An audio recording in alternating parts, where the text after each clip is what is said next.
Sejam bem-vindos. Hoje vamos trabalhar com o tema da sustentabilidade, que é um tema que está em bastante voga, todos já ouviram falar alguma coisa a respeito. Sustentabilidade, a princípio, vem de uma ideia, que é garantir que o nosso uso de recursos naturais para as nossas necessidades no presente não comprometam as necessidades do futuro, ou seja, aquelas gerações que vêm que não tenham um planeta depredado, que o seu acesso aos recursos naturais não sejam comprometidos pelo nosso uso irresponsável desses recursos no presente. Daí vem uma série de elementos que compõem com esse conceito, por exemplo, a sustentabilidade de longo prazo. Ninguém define muito bem quanto seria esse longo prazo, mas a ideia é de que criássemos um sistema de vida que pudesse garantir a humanidade e a sua presença e sobrevivência na Terra por um prazo maior. Ou seja, ser responsáveis com a maneira como lidamos com os recursos do planeta, pensando não apenas na duração da nossa vida, mas das gerações que virão, nossos filhos, netos, os filhos e netos da humanidade. Basicamente, esse é um conceito aproximado do que se define por sustentabilidade.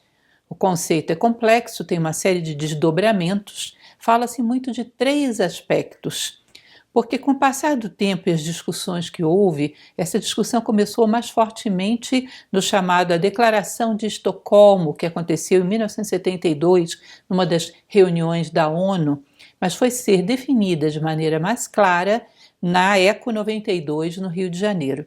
Que aí se chegou à conclusão de que meio ambiente e desenvolvimento econômico tinham que caminhar juntos, ou seja, não se tratava simplesmente de preservar meio ambiente, mas que garantir que a economia, que é uma necessidade para a sobrevivência no momento presente, não fique paralisada, que as duas coisas possam ser administradas em conjunto, sem que uma cause grandes danos à outra.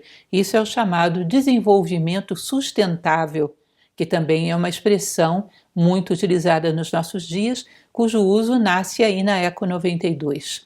Nós temos 3 elementos, 3 aspectos que são muito considerados quando se trabalha com a ideia da sustentabilidade. O primeiro deles é o aspecto social, ou seja, considerar que o homem é parte do meio ambiente e, portanto, o homem também é parte da natureza e a natureza humana também tem que ser preservada. Não podemos levar o assunto preservação a um ponto tal que prejudique as necessidades básicas de sobrevivência digna para a humanidade. Há uma preocupação, por exemplo, de garantir água potável, saneamento básico, alimentação, saúde e segurança para todos esses seres humanos que temos sobre a Terra, sem com isso espoliar, explorar e destruir a própria Terra. Então, o primeiro aspecto social trata do ponto de vista da natureza humana, da comunidade humana, que também tem que ser preservada, que também tem que ser tratada. O segundo aspecto é o aspecto energético. Economia, para funcionar, necessita de energia. E essa energia, evidentemente, tem que vir da natureza. A economia é aquela que traz alimento para a nossa mesa. A economia é aquela que traz recursos para a nossa sobrevivência. Portanto, ela é necessária, ela tem que se manter sadia e em funcionamento. E ela se movimenta por energia. E essa energia vem de algum lugar, da natureza como um todo e da própria natureza humana. Portanto, há que encontrar uma forma do desenvolvimento econômico não ser interrompido, não ser comprimido, não ser inviabilizado, porque assim você prejudica diretamente o primeiro aspecto, que é o aspecto social. E por último, mas não menos importante, é o aspecto ambiental propriamente dito. Ou seja, com o meio ambiente degradado, tudo fica inviabilizado. Não adianta você preservar o social, preservar o energético, o econômico, se você não preserva o meio ambiente, que é, digamos assim, o corpo de onde vem toda essa energia necessária, o corpo que sustenta todos os outros aspectos a ele relacionados. Então, esses são, hoje em dia, com algumas discussões desenvolvidas por todos os cantos do planeta, os focos principais do chamado desenvolvimento sustentado, que é a ideia da sustentabilidade. Não vou entrar em muitos mais detalhes com vocês sobre isso, Evidentemente, é um tema interessante, é um tema apaixonante, mas há especialistas que falam sobre isso. Trouxe inclusive uma frase muito interessante que foi dita pelo Prêmio Nobel de Economia de 1998, Amartya Sen, que ele diz o seguinte: não houve mudança significativa no entendimento dos determinantes do progresso, da prosperidade ou do desenvolvimento. Continuam a ser vistos como resultado direto do desempenho econômico. Ou seja, o sucesso social, o êxito, continua atrelado apenas ao desenvolvimento econômico e não ao desenvolvimento da proteção à natureza ou o desenvolvimento da proteção à natureza humana. Isso fica meio desvinculado. Considera-se economia como prosperidade a qualquer preço. Ou seja, não houve um avanço significativo da mentalidade global, apesar dessas serem palavras da moda, serem palavras-chave que hoje têm sido utilizadas largamente por empreendedores de todos os tipos, por instituições de todos os tipos. Enfim, como eu falo para vocês, hoje é o assunto da moda debatido por muitos experts. Não é o meu caso entrar em detalhes sobre isso aqui. Essa não é a minha especialidade, sou uma filósofa. Mas baseado nessa frase de Amartya Sen, eu gostaria de refletir um pouco sobre a razão da humanidade coletivamente ter tantas dificuldades de assimilar esse conceito. Continuar com uma mentalidade predadora e considerando que êxito e sucesso é apenas ganhar dinheiro, ou seja, apenas ter sucesso econômico, ainda que fique mergulhada cada vez mais num mundo inviável, que desconsidera a natureza global e a natureza humana. Bom, a decodificação desse tipo de preocupação, como eu falei, já está no nível institucional, tanto a nível daqueles de estratégias globais, que são desenvolvidas nas instituições hoje, quer de caráter público, quer de caráter privado, que vem em planejamentos, em códigos de ética, tudo isso considera a sustentabilidade. Como também isso é exigido de cada um dos integrantes dessas instituições, desses empreendimentos. É pedido de cada ser humano que considere a sustentabilidade em tudo aquilo que ele faz. Isso se desdobra em muitos conceitos práticos que nós estamos acostumados a conviver com ele, não é isso? Então é do tipo economia de água, economia de luz, minimizar o uso do papel, por exemplo, a celulose, menor quantidade de lixo gerada, menor quantidade de descartáveis utilizados, utilização de objetos recicláveis, aprender a reciclar aquilo que temos em mãos, reaproveitar os objetos que temos de longa duração, ou seja, consertar e não trocar por um modelo mais novo, mudar um pouco essa cultura de estar descartando constantemente e renovando tudo o que temos, banir o status social que dá a troca pelo novo. Então eu comprei um novo televisor, um novo refrigerador, um novo carro, isso é considerado, bom, eu sou uma pessoa atualizada, estou up to date, sou o mais bem-sucedido da vizinhança. Ou seja, uma mudança de valores bem forte que se exige aí para que o ser humano, na sua ação cotidiana, possa ter participação nessa ideia do desenvolvimento sustentável, da sustentabilidade. Bom, do ponto de vista da filosofia, o que nós poderíamos dizer sobre isso, que é o aspecto que me compete e o que mais me interessa? Por que será que estamos tendo dificuldade de implantar essa mentalidade? O que será que está no meio do caminho como entrave para que o ser humano assimile essa mentalidade? Existe uma máxima filosófica que diz: quanto mais dentro, mais fora. Ou seja, quanto mais assimilamos intimamente princípios, valores, ideias, mais a nossa atuação na sociedade mostra os frutos dessas ideias, porque enraizamos bem. Portanto, estamos aptos a gerar frutos sociais dessa nova mentalidade. E por que temos tanta dificuldade de enraizar essa nova mentalidade?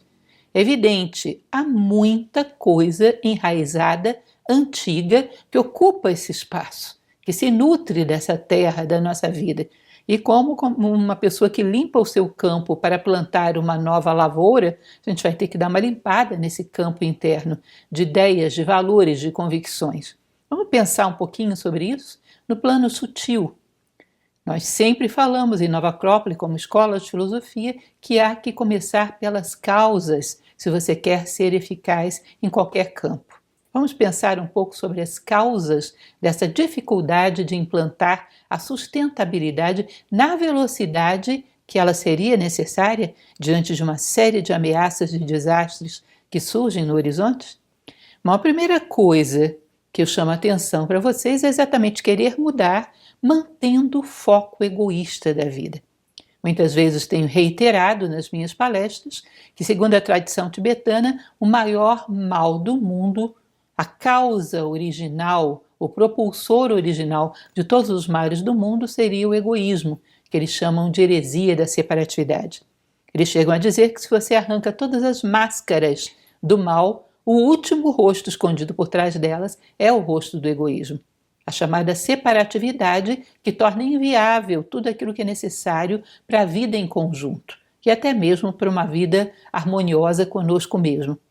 Um dos elementos que é interessante em relação à sustentabilidade relacionada ao egoísmo é a própria forma, muitas vezes, com que inconscientemente divulgamos a ideia do desenvolvimento sustentável. Me recordo que alguns anos atrás andava pelo Brasil, na época em que tivemos um racionamento de água, uma máxima que dizia: sabendo usar, não vai faltar. Olha, isso para um filósofo não poderia passar desapercebido. Sabe por quê? Você percebe que sabendo usar não vai faltar indica que você não está preocupado com a água, você não está preocupado com os recursos naturais, você está preocupado com você mesmo, para que não falte para você. Se você tivesse certeza que mesmo degradando a natureza de todo jeito, ainda haveria o suficiente para você, não se preocuparia com ela. Que passa a se preocupar com as coisas quando elas te trazem algum benefício e nunca pelas coisas em si. E isso é um elemento de base que contamina a mentalidade e faz com que ela só funcione sob pressão, sob coerção e não como convicção. Na época em que aconteceu essa campanha, minha filha mais nova tinha 5 anos de idade. Eu me recordo que um dia peguei ela vindo do jardim da infância e ela estava muito chateada com uma amiguinha que disse para ela que não ia economizar água coisa nenhuma, porque o pai dela ganhava muito bem, tinha muito dinheiro e podia pagar. E ela, com 5 anos, me chegou em casa muito indignada. Mamãe, não é porque o pai dela pode pagar, é pela água, coitadinha dela. Ela vai ficar muito triste de ser tratada desse jeito.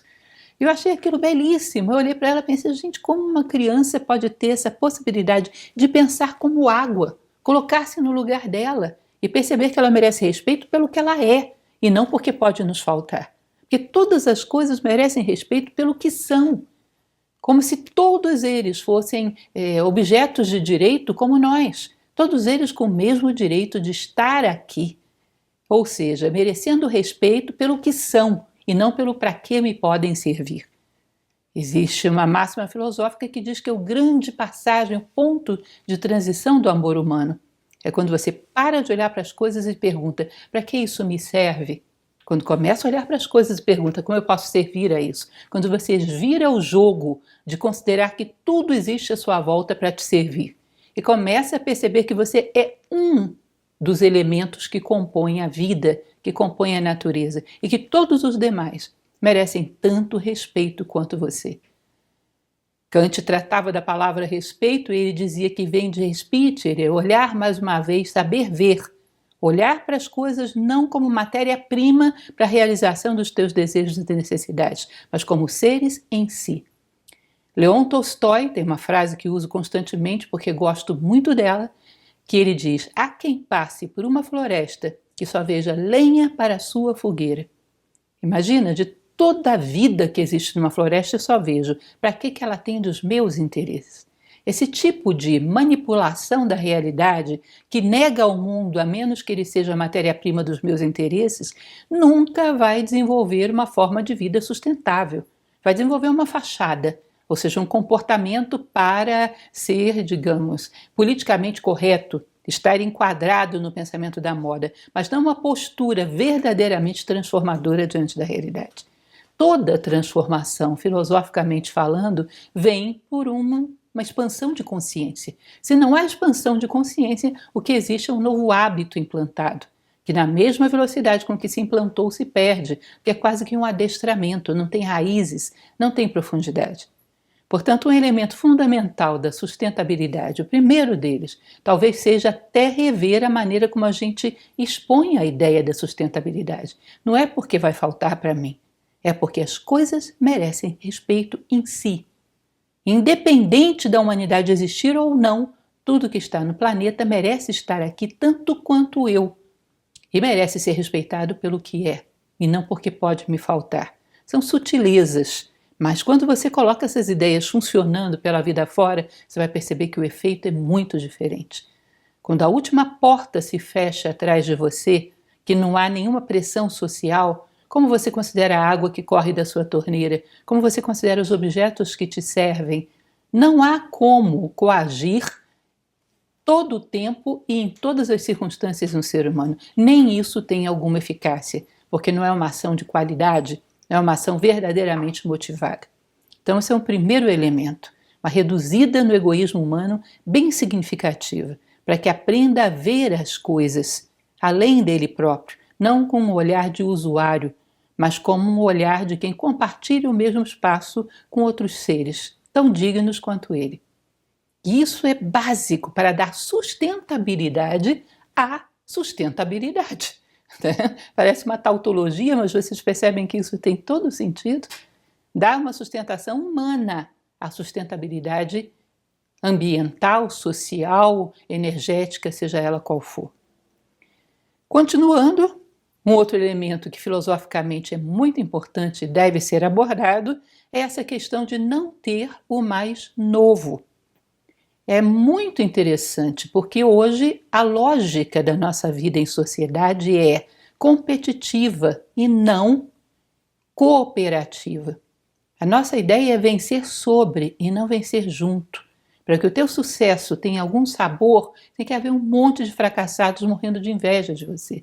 A competição é constante e ter o mais novo é um dos símbolos de status que as pessoas usam para uma autoafirmação extremamente necessária. Se você tirar dela essa ferramenta de autorreconhecimento, aqueles minutos de fama que todos merecem na vida, onde ela vai se apoiar? De onde vai tirar o seu reconhecimento? Evidentemente, ela vai ter que encontrar uma outra motivação para viver por ela. Ou seja, há todo um processo de educação subjacente para que as pessoas possam cortar o fio dessa lógica sem fim, né?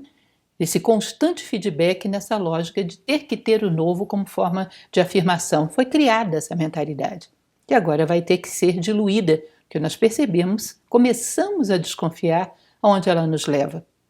Todos nós, pelo menos o pessoal da minha faixa etária, nós jovens evidentemente não. Eu tenho 56 anos e me recordo perfeitamente da minha infância, adolescência e juventude, toda ela com uma única geladeira arredondada, com os pezinhos, toda ela, e não havia na minha família nenhuma concepção de que era necessário comprar um modelo novo. Aquilo seria insólito. Para quê? Funciona bem. E quando isso pifava, sabe o que acontecia? Consertava. Ou seja, essa mentalidade do descarte associada a um status social é outra coisa que vai ter que ser transformada. Vai ter que ser trabalhada através de um processo de romper com esse hábito que foi muito bem fincado, muito bem implantado como uma forma de gerar o consumo. Que mais? Reduzir as necessidades externas, que é exatamente o que estávamos falando, a ideia do consumo. Começar a mostrar ao ser humano que ele necessita de menos coisas externas, ou seja, pode reduzir bastante o seu padrão de consumo. Uma ocasião, fizeram uma pesquisa, que eu achei muito interessante, e pesquisaram com pessoas de diversos pontos no planeta, inclusive regiões muito distantes, regiões onde se considerava que as pessoas talvez não tivessem tanta informação assim. Mas nós globalizamos muito os desejos, globalizamos muito as aspirações, não globalizamos as riquezas nem os valores, mas os desejos sim. E foi curioso que nesses lugares tão distantes da Terra, fez-se essa pesquisa procurando perguntar às pessoas o que era felicidade para elas. E grande parte, a maioria dessas pessoas, descreveram o padrão de consumo de um homem norte-americano mediano. Não com essas palavras, evidentemente, mas algo que o valha. Ou seja, a felicidade fundamentada num certo padrão de consumo. Essa mesma reportagem findou falando sobre uma coisa muito interessante. Se nós pegássemos esses 7 bilhões e tantos que temos aí e multiplicássemos por esse padrão de consumo individual, não teríamos planeta para sustentar essa festa, nem por uma década, talvez nem por um quinquênio. Portanto, é uma promessa de felicidade que não pode ser cumprida, porque é suicida. Reverter essa mentalidade de que a felicidade esteja baseada em possuir coisas externas. E eu só conheço uma maneira de fazer isso. Começar a fazer o homem se interessar por possuir coisas internas, como, por exemplo, possuir a si próprio. Pode parecer absurdo isso para vocês. Todo mundo é dono de si próprio. Será? Eu sou dona daquele automóvel que está parado lá fora. Por que eu sei disso? Porque eu dou o comando e ele me leva onde eu quiser. Eu tenho esse comando sobre mim mesmo. Eu tenho um básico controle do meu pensamento, das minhas emoções, de tal maneira que eles me direcionem e me levem aonde eu quero, de tal maneira que eu possa me aprofundar naquilo que penso, naquilo que sinto, às vezes até sobre o meu corpo, a minha inércia, a minha desorganização, às vezes nem isso temos o controle. Começar a descobrir esses poderes latentes do homem, como fraternidade, honestidade, integridade, a justiça, e perceber que essas coisas trazem satisfação também, uma satisfação enorme, que redunda em benefício para você e para todos aqueles que te circundam. Havia no mundo latino, que aliás isso é muito inspirado na própria literatura platônica, Platão falava dos divinos ócios no seu diálogo à República, dentro do mundo romano, eles consideravam que a educação deveria ser dividida em ótium e negotium. Ótium era se dedicar às coisas da alma e negotium, dedicar-se às coisas do corpo. Dedicar-se às coisas da alma não tinha nada a ver com o que a gente chama de ócio hoje, que é não fazer nada. Era fazer, construir e trabalhar dentro de nós. Construir motivações naquilo que você é, naquilo que você é capaz de aportar ao mundo, no rastro que você deixa no mundo, na quantidade de pessoas que você beneficia, no nível de paz que foi capaz de conquistar. Ou seja, deixar de querer correr atrás de coisas externas e correr atrás das internas, aí é uma permuta que é muito valiosa, que resulta em grande lucro e que pode ser uma via de saída para esse péssimo vício de achar que necessitamos de muitas coisas do lado de fora, porque isso nos torna predadores e não há como. E parece que cada vez mais os nossos desejos são atiçados para desejarmos ainda mais coisas. Ou seja, há um fluxo social estranho, porque tem mão e contramão. A mão da sustentabilidade, do lado de lá vem a contramão do estímulo ao consumismo, a necessidades que ninguém nem sabia que tinha há alguns poucos anos. Essa necessidade tem que ser revertida para dentro. Começar a descobrir que podemos possuir a nós mesmos e todos esses poderes latentes que temos, que é aquela caixinha de ferramenta do kit ser humano. E quando você abre e utiliza, daí vem muita satisfação. E ainda tem uma grande vantagem, que são bens inalienáveis. Nada nem ninguém pode tirá-los de você. Então me parece uma substituição bastante interessante. Outro elemento que filosoficamente a gente poderia acrescentar a isso também. Imaginar uma economia que não torna o homem e a vida um meio, mas um fim. Mais uma vez, dentro da fundamentação da metafísica dos costumes de Immanuel Kant, ele diz que uma das coisas mais imorais que existem é tomar o ser racional, ou seja, o homem, como um meio e não como um fim em si.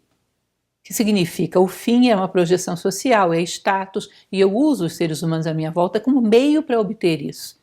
Isso é imoral e de fato é.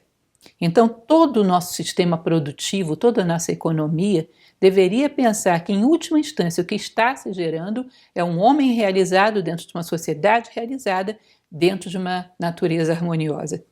Ter esse objetivo como fim. Bom, a produção tem que ser voltada para esse fim, e não para qualquer objetivo de egoísmo ou projeção social ou obter a maior margem de lucro possível. Há que haver uma educação, e eu já percebo isso começando a acontecer. Já há pessoas, é claro que a princípio muito por um interesse de fazer com que a empresa seja melhor vista dentro do politicamente correto, mas há pessoas legitimamente interessadas. Por exemplo, todo o movimento em direção ao chamado compliance, que é uma busca de ética dentro das empresas, ou as soft skills, que são a preparação dos funcionários para exercerem alguns valores humanos. Talvez ainda a motivação não esteja 100% correta, mas vamos chegar lá em algum momento. Ou seja, um empreendimento é uma necessidade dentro de uma economia. Necessitamos gerar coisas para que um grupo humano viva, mas não necessariamente, aliás, necessariamente não, eu acho que seria mais correto. Esse empreendimento não deveria funcionar tomando proveitos pessoais como fim, e sim o bem-estar da humanidade, da economia, da sociedade, da natureza como um todo. Isso viemos a construir, e isso deveria ser o nosso objetivo.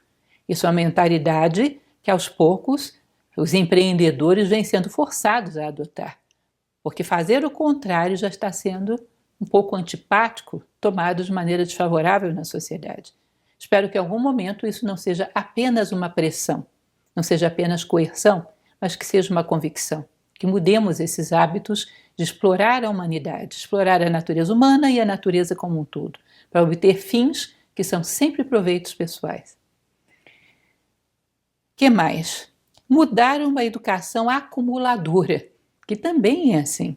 Não pensem, a vida é muito simbólica. Nós muitas vezes pensamos que apenas a mídia, apenas os empreendedores estimulam em nós uma mentalidade onde a quantidade vale mais do que a qualidade. Há inúmeros elementos culturais que estimulam essa mentalidade em nós. Por exemplo, dentro da nossa própria educação. Hoje vale muito mais uma pessoa que tem uma extensão de permanência em bancos escolares do que uma pessoa que é capaz de praticar um único princípio que ele aprendeu nesses mesmos bancos. Existe uma frase filosófica que diz que mais do que saber 1000 coisas, melhor é viver apenas uma que seja. Ou seja, profundidade, qualidade ao invés de quantidade. Nós temos uma mentalidade de uma educação acumuladora. Acumulamos títulos, acumulamos tempo de escola, acumulamos quantidade de livros lidos, mal lidos, superficialmente lidos. Mas nada disso nos transmuta, nada disso nos humaniza, portanto é apenas um verniz de pouca cobertura. Isso não está transformando o homem. A maneira como estamos lidando com o conhecimento não está se convertendo esse conhecimento em sabedoria. Ou seja, uma pessoa que tem X anos de escolaridade, de academia, não necessariamente é mais honesto, é mais íntegro, é mais justo, é mais comprometido com a sociedade. E isso é bizarro, porque para isso vem a educação. Sempre tenho citado nas minhas palestras uma passagem do Dhammapada budista, a passagem do Balasvaga, que trata sobre os tolos, que diz exatamente que o homem que se aproxima de um sábio, ele pode ser como uma colher ou pode ser como a língua diante da sopa. A colher está mergulhada na sopa, mas não percebe nada dela. A língua está em contato com a sopa e percebe tudo dela. Que o nosso conhecimento seja mais língua, que sejamos perceptivos em direção à informação que recebemos e que ela seja transmutadora, que nós saiamos do outro lado maiores, que nós possamos honrar as verdades com a prática, porque o mesmo método acumulativo que temos dentro da nossa casa, tendo um monte de coisas absolutamente desnecessárias para provar status, para atender os nossos múltiplos desejos que são criados todos os dias, assim também se dá com o conhecimento. 1000 informações, mas uma formação muito superficial, uma formação em valores humanos muito incompleta. E isso também tem que ser revisto. Inclusive porque, nós vamos falar já já sobre isso, se você preserva a verdadeira natureza humana, essa natureza humana preservada preserva todo o resto com muito mais facilidade. Continuando, mudar o foco da vida. Falávamos sobre isso ainda há pouco. Temos uma mentalidade, e aí vem sendo arrastada ao longo da história, de que viemos aqui para ser servidos e não para servir. De tal maneira que até o próprio verbo servir começou a gerar umas derivações um pouco estranhas e pejorativas. Portanto, quem serve é um serviçal, é uma pessoa inferior, como se fosse um subalterno de alguma maneira. Isso não é a lógica da natureza. Na natureza as coisas existem pelo aporte que trazem para o todo. Pelas vossas obras vos conhecerei. Se você faz fotossíntese, é a base do cadeia alimentar, eu posso dizer, parabéns, você é uma planta, você ocupa bem o lugar que te corresponde dentro do cosmos. Se você exerce bem o instinto de preservação da espécie, o instinto de sobrevivência, eu posso dizer, parabéns, você é um animal bem-sucedido, você ocupou o seu lugar dentro do esquema terrestre. E o ser humano? Qual seria a obra pela qual ele poderia ser reconhecido? A obra humana, evidentemente, é aportar ao mundo exatamente com valores humanos. Que a ausência dos valores humanos está na base de todos os caos e de todas as carências que temos. Portanto, é a mesma lógica que nós temos, a natureza tem. Se eu tenho dentro da minha casa um objeto que anos a fio não me serve para nada, evidentemente eu não vou guardá-lo. Eu vou colocá-lo no lixo, vou doar para quem possa se servir melhor dele. Isso é natural. E achamos que podemos não servir a nada. Só querer ser servidos. E a natureza não vai usar da mesma lógica e não vai nos lançar no lixão cósmico. A identidade dos seres se dá pelo aporte que ele traz ao todo. Quem é você? Pelas vossas obras vos conhecerei. Essa mentalidade de não achar que viemos ao mundo para haver uma série de servidores nos trazendo as coisas de bandeja, está em todos os campos da nossa vida. Até mesmo quando entramos em crise e esperamos que alguém traga a solução, sem nenhum protagonismo. E esse alguém varia desde um extraterrestre até um político, até um cientista. Sempre estamos numa posição passiva, esperando que alguém traga para nós a solução dos nossos problemas. Ou seja, vocês percebem que essa mentalidade enraiza para uma série de danos sociais. Ou seja, para que você entre em fluxo com a natureza, para que se harmonize, para que pratique um verdadeiro desenvolvimento sustentável, você tem que perceber que você também é um servidor, que não veio ao mundo apenas para ser servido. E desenvolver essa mentalidade, inclusive nas crianças, a partir delas. Cada um tem o seu serviço a prestar. Uma das coisas que muitas vezes nos equivocamos, por amor, mas por falta de uma sabedoria um pouco mais profunda, achamos que temos que dar todas as benesses do mundo aos nossos filhos, quando na verdade temos que enquadrar os nossos filhos nas leis da vida, causa e efeito. Sem que ele gere nenhum mérito, nenhuma causa, nós damos acesso a todos os benefícios. Isso se torna um vício, ele vai pedir isso da vida e não vai obter. E nós, querendo dar o melhor, desajustamos uma criança à vida desse jeito. Aprender que um dos maiores méritos do ser humano é exatamente servir e uma das maiores fontes de realização, de felicidade. Isso também é necessário, porque senão seremos exploradores.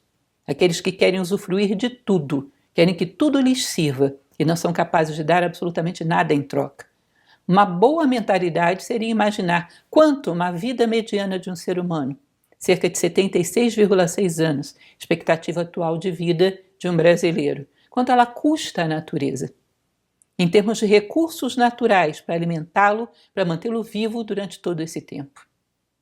E imaginar que tipo de aporte estamos dando para a natureza, para que não demos prejuízo a ela. Ela não espera de nós que nós demos a ela a mesma coisa que ela nos dá, mas ela espera que a gente aporte ao mundo com valores que permitam se reverter em vida, em preservação, numa mentalidade respeitosa em relação a ela. Esses são os nossos frutos. Ela não espera que as macieiras deem valores, nem que os homens deem maçãs. Ela espera que nós possamos aportar com valores ao mundo. E isso é servir. Isso faz com que as coisas entrem em harmonia. Isso deve ser amado, deve ser prestigiado, deve ser ensinado como um mérito, desde a idade mais tenra. Que mais? Respeitar e preservar a própria natureza humana. Eu praticamente concatenei um pensamento no outro, isso é uma consequência de algo que a gente vem falando desde o início. Nós hoje temos uma preocupação, isso faz parte do pacote sustentabilidade, em preservar animais em extinção, preservar florestas, biomas, e, no entanto, nós não percebemos que, ainda que uma planta esteja em extinção ou em perigo de extinção, ainda que um animal esteja em perigo de extinção, provavelmente ele está em risco menor do que a própria condição humana. Um ser humano na plenitude da condição humana é mais raro do que mico-leão-dourado, arara azul ou o que for. Garanto isso para você. Eu aposto contigo, você vai buscar a arara azul e eu vou buscar um ser humano nessas condições. Daqui a pouco você me chega com umas 2 ou 3 ararinhas azuis. Eu vou ter dificuldade de achar esse ser humano. Esse ser humano, na plenitude da condição humana, se você o forma, se você o produz dentro da sociedade, se você é capaz de construí-lo, em primeiro lugar, em si próprio, tudo mais vai ser preservado por acréscimo. Um ser humano nessas condições preserva a natureza, preserva o bioma, preserva os animais, preserva a própria natureza humana. Ou seja, nós temos um perigo de extinção sério, que é a extinção da condição humana. A bestialização, a animalização do homem. E se você não preserva o ser humano, qualquer ação que se faça sobre o meio é sempre paliativa. Que a próxima geração, sobre isso, todos nós sabemos que destruir é bem mais rápido do que construir, sobre isso pode erguer todos os seus instintos e ambições e tornar tudo terra arrasada. Então, uma preocupação em preservar a natureza humana legítima. O filósofo Diógenes de Sinope, vocês já devem ter ouvido falar dele, ele vivia dentro de uma barrica nos arredores de Atenas. Todos os dias ele vinha à ágora com uma lamparina na mão, meio-dia. E vinha com essa lamparina bem perto das pessoas na ágora. E todos perguntavam: o que você está procurando com essa lamparina pleno meio-dia, Diógenes? E ele diz: eu estou na procura de um homem, mas hoje não encontrei nenhum. Parece que ele não encontrou nenhum a vida inteira. E olha, passaram-se muitos séculos e até milênios, e essa situação não melhorou. Imagino que a tarefa de Diógenes hoje talvez fosse até mais árdua. Então esse elemento tem que ser considerado, preservar a legítima condição humana, com dignidade, com valores, com sabedoria. Outra coisa importante, considerar como produto mais válido de todos a construção de seres humanos, começando por nós mesmos, começando cada um por si próprio. Isso é uma coisa muito interessante porque nós achamos que viemos ao mundo para construir aviões que voam a velocidade enorme, Concorde, velocidade do som, ou máquinas que produzem 1000 coisas, ou, sei lá, 1000 objetos. Será que a natureza precisa de nós para produzir essas coisas? Olhem que ela já fez cometas viajando para todos os lugares, planetas e estrelas em todos os cantos. Ela já fez a própria velocidade da luz. Será que ela precisa de nós para isso? Só tem uma coisa que ela precisa de nós para ser feita, que é a construção de nós mesmos. Porque para isso existe uma lei universal, que é a lei do livre-arbítrio, onde ninguém obriga um ser humano a se humanizar. Isso tem que partir dele. Portanto, a única coisa que ela espera de nós é que nós possamos construir a nós mesmos. E se fazemos isso, ocupamos o nosso lugar e preenchemos a expectativa da natureza diante de nós. Existe uma passagem muito interessante, acho que todos já ouviram falar do mito da caverna, que é a parte mais conhecida de toda a obra de Platão. É o capítulo 7, o livro 7 do Diálogo à República. Esse mito da caverna é uma história relativamente longa, não vou entrar em detalhes aqui, mas existe um detalhe que eu gostaria de chamar a atenção de vocês. Platão diz que aquele homem que sai da caverna e vê as coisas, a natureza, iluminada pela luz do sol, esse homem se torna um verdadeiro sábio. Porque aqueles que estavam dentro da caverna viam apenas sombras produzidas por uma fogueira. Aquele homem que sai da caverna e vê as coisas iluminadas pela luz do sol, esse é um verdadeiro sábio. Aí depois ele mesmo entra com uma explicação que muitas vezes não é bem entendida. Ele diz: a luz do sol é a ideia do bem. O que significa isso? É como se você imaginasse que nós temos uma lanterna de muito pouca potência para iluminar as coisas. Quando projetamos essa lanterna sobre as coisas, ela ilumina só uma faixa das coisas, que é aquilo que elas têm que pode atender ao meu interesse. Para que isso me serve?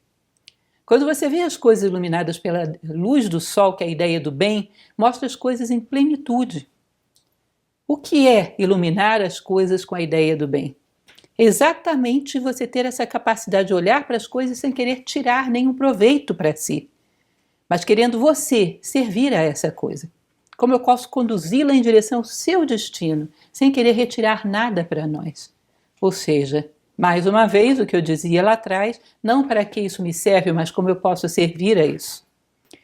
Até nós fazemos isso. Nós temos esse senso. Se você tem um problema, você não se abre diante de uma pessoa oportunista que possa usar essa informação contra você. Você se abre diante de uma pessoa em que você confie e que saiba que não quer nada a menos o seu bem. Apenas quer o seu bem. Quando nós olhamos para a natureza, não querendo nada para nós, mas apenas o bem dela, ela se abre também diante de nós e mostra o seu coração. E aquele que vê o coração de todas as coisas é um sábio. E evidentemente estabelece com as coisas uma ligação de coração. E também, evidentemente, preservar as coisas, preservar os seres, é tão importante quanto preservar a si próprio. Eu acho muito interessante isso porque nos mostra a importância do desenvolvimento de uma sabedoria humana, também para ter uma legítima sustentabilidade. Percebam, ao longo do tempo, muitos pensadores têm chamado a atenção sobre isso, como que se anunciassem um desastre. Esse desastre que vivemos tantos séculos e até milênios depois, é um desastre anunciado e por muito tempo. Resultado do egoísmo. Portanto, a questão de considerar nós mesmos como a maior de todas as construções, por exemplo, está presente também muito nos mitos ao longo da história. Falei do mito da caverna. Joseph Campbell, aquele que ficou tão famoso por causa da sua assessoria no filme A Guerra das Estrelas, que foi quase que um consultor de George Lucas naquele filme, ele tem uma ideia muito interessante, de que a vida do homem e todos os mitos que falam da vida do homem se reduzem àquilo que ele chamava de monomito. Ou seja, o homem está na sua área de conforto, recebe um chamado da natureza, da vida, para trabalhar sobre o seu aperfeiçoamento, para entrar nessa guerra interior. A princípio ele resiste, mas em determinado momento alguns acontecimentos o empurram lá.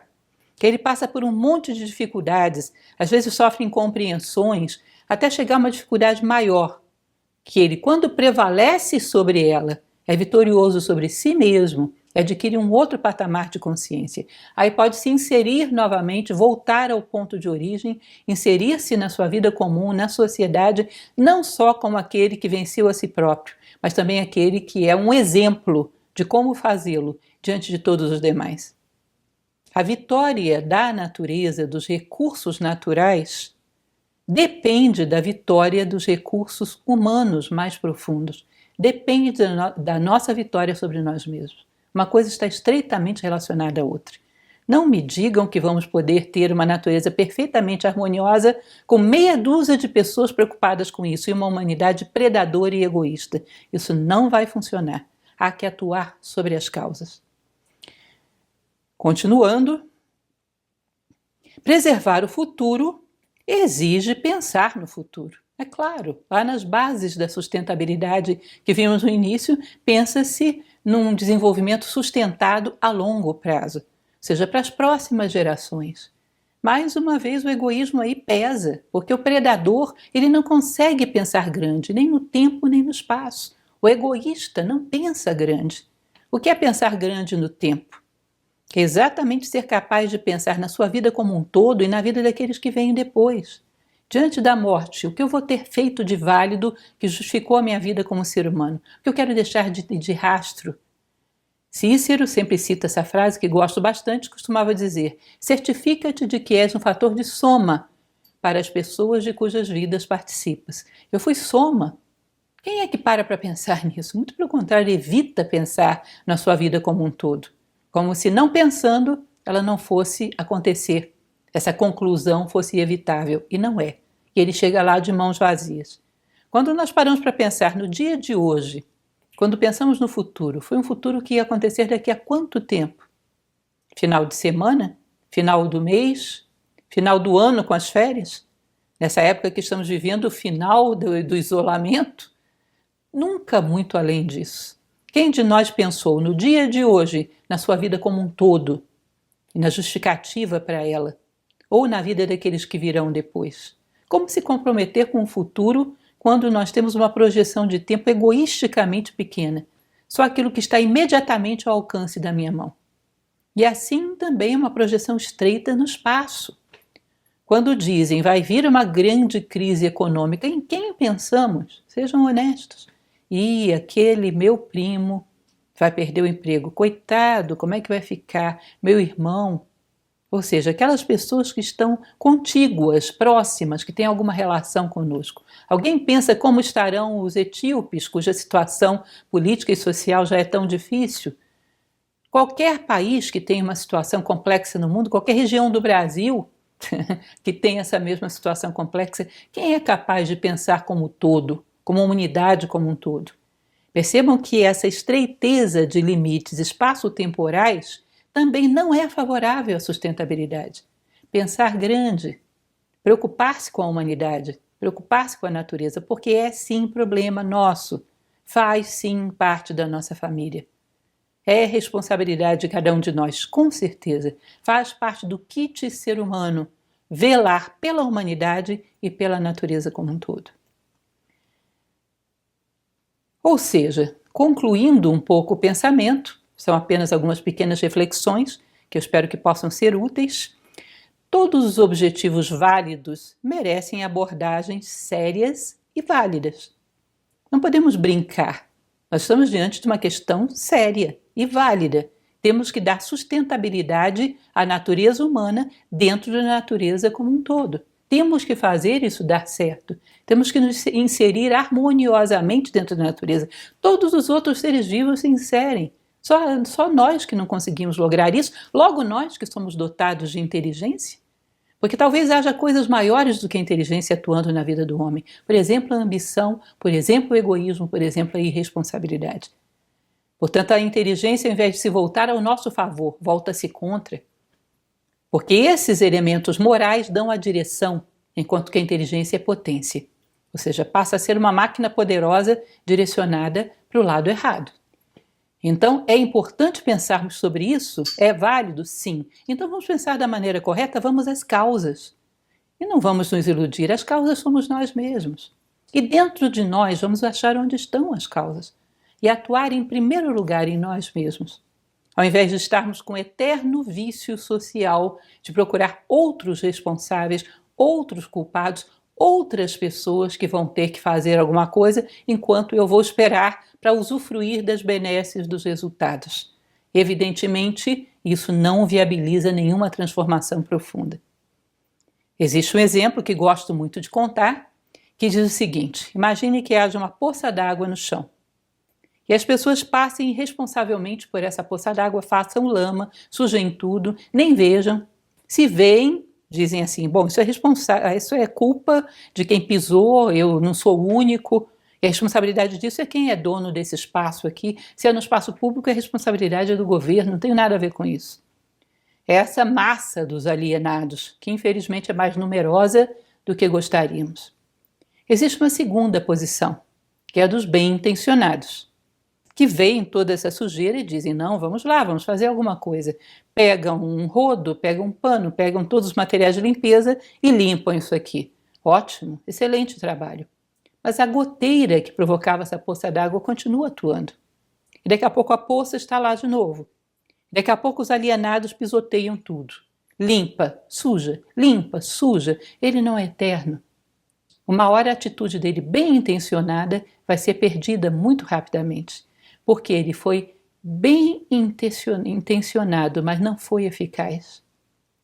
E um terceiro grupo é aquele que tem esse ímpeto filosófico de atuar sobre as causas mais profundas. Esse terceiro grupo vai chegar aqui, evidentemente, e a princípio vai limpar o chão, como fez o segundo, mas imediatamente vai se perguntar de onde veio isso.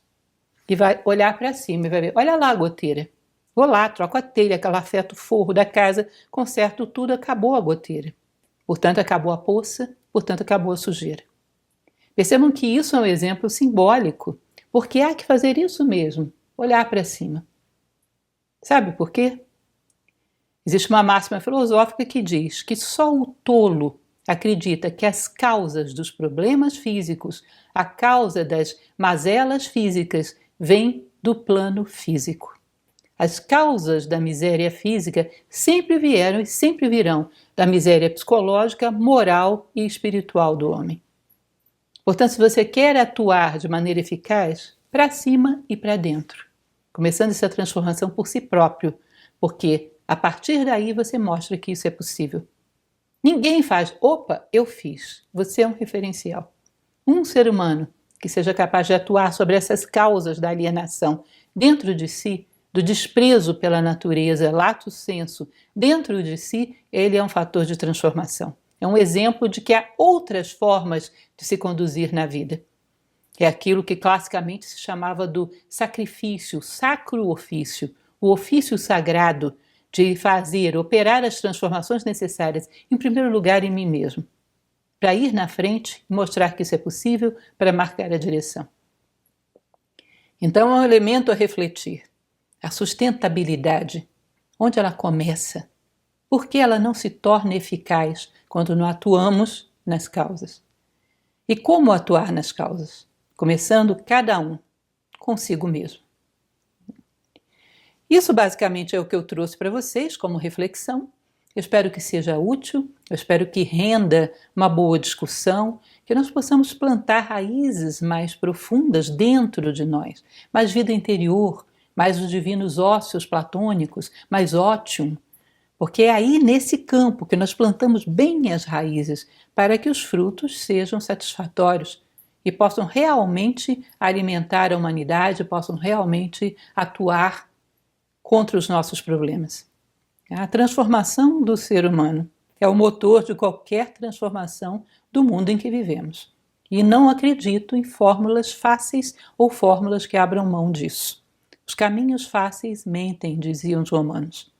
Eu acho que é uma máxima bastante comprovada pelo tempo. É isso então. Muito obrigada pela oportunidade e boas reflexões.